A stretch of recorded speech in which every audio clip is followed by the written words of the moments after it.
Good morning to all. Myself Aksharasri from class 8. Welcome to Incredible India. జనని జన్మభూమిష్ట స్వర్గాదపి గరీయసి అన్నట్టు విన్నాం కదా. రామరావణ యుద్ధం తర్వాత అందమైన లంకను చూసిన లక్ష్మణుడు రాముడితో లంక గొప్పదనాన్ని చెప్పేస్తాడు. అది విన్న రాముడు అపిస్వర్ణమయీ లంక నమే లక్ష్మణ రోచతే జనని జన్మభూమిష్ట స్వర్గాదపి గరీయసి. ఓ లక్ష్మణ, లంక స్వర్ణమయమైనా కూడా నాకు వద్దు.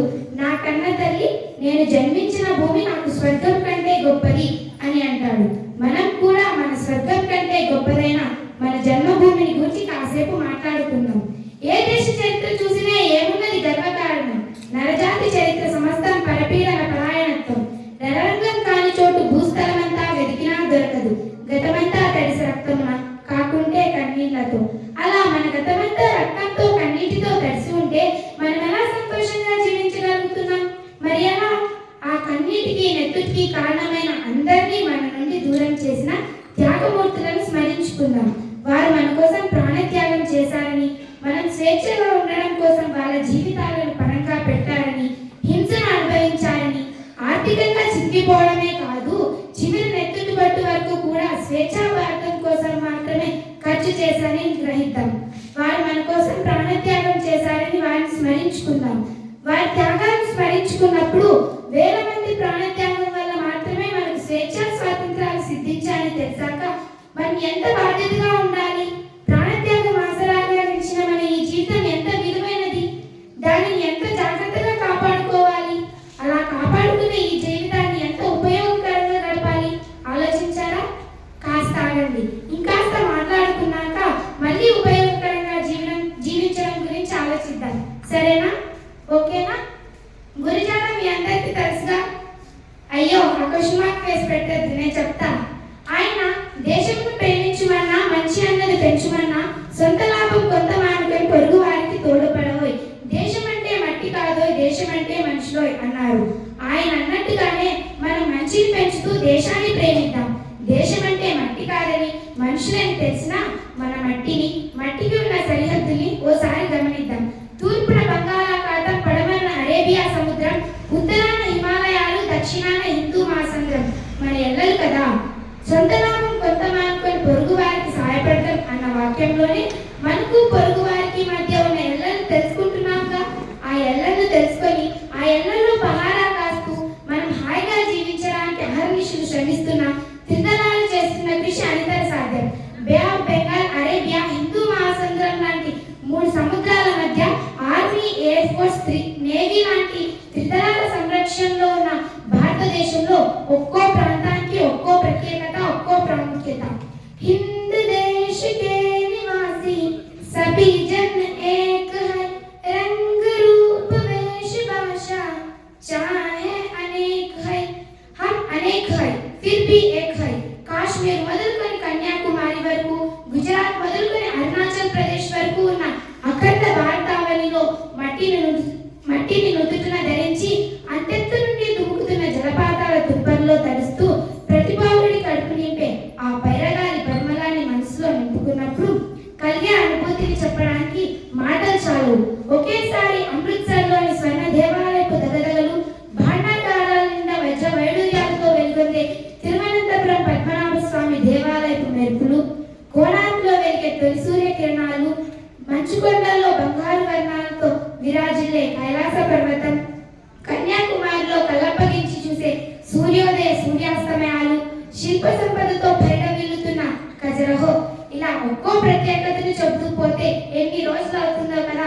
నిజంగా incredible India, oh my great India, a salute to you. ఇక మనం మరోసారి అఖండ భారతాన్ని గురించి మాట్లాడుకుందాం. ఎన్నో జీవనదులకు నీలమై పంట భూమినే కాదు, జనవాసాలను తన చింకులతో తడిపే వర్షానికి కారణమైన సూర్యకిరణాల కాంతిలో ప్రతి రాష్ట్రం, ఆ రాష్ట్రపు ప్రాముఖ్యతను నా మిత్ర బృందం చెప్పగా కూడా విందాం. అంతేనా?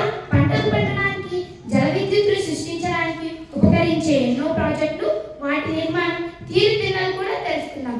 మాకంతా తెలుసు, ఈ దేశం నలుమూలలా చుట్టేస్తాం అని కాదు నా అభిప్రాయం. ఇప్పుడు ఈ ఇన్క్రెడిబుల్ ఇండియా కార్యక్రమంలో కొన్ని రాష్ట్రాలు, రాజధానులు, నదులు, పంటలు, వ్యాపార ప్రాధాన్యత గల అంశాలు లాంటి కొన్ని విషయాలు నా మిత్ర బృందం తాము తెలుసుకున్న కొంత భాగాన్ని మీతో పంచుకుంటారు. మీ అభిప్రాయాలను, సలహాలను, సూచనలను తప్పక తెలపండి. ఇందాక నేను అన్నాను, త్యాగమూర్తుల త్యాగాలు త్రితరాల పహారం వల్ల మనం క్షేమంగా ఉన్నామని, వారి త్యాగాలకు నిదర్శనమైనమని, ఈ జీవితం విలువైందని, విలువైన ఈ జీవితాన్ని బాధ్యతగా గడపాలని, ఆ బాధ్యత గురించి నా పరిధిలో అంటే 8th క్లాస్ చదువుతున్న 13 సంవత్సరాల విద్యార్థిగా నాకు తోచింది మీతో పంచుకోనా? ధన సంపాదన కోసం నిరంతరం పరుగులు పెట్టే అమ్మా నాన్నలు ఒక్కసారి ఆగి చూడండి. గొప్ప సమాజం కోసం మీ వంతుగా మీ పిల్లలు బాధ్యతాయుత పౌరులుగా ఎదుగుతున్నారో లేదో. గొప్ప సమాజ నిర్మాణం చక్కటి కుటుంబంతో పాఠశాలలోనేగా జరిగేది. అందుకే మా పాఠశాల మమ్మల్ని బాధ్యతాయుత పౌరులుగా ఎదగడానికి కావాల్సిన అన్ని వనరుల్ని సమకూరుస్తోంది. Thanks to our director Vallala Krishnamurthy గారు. Guruji, I salute to you.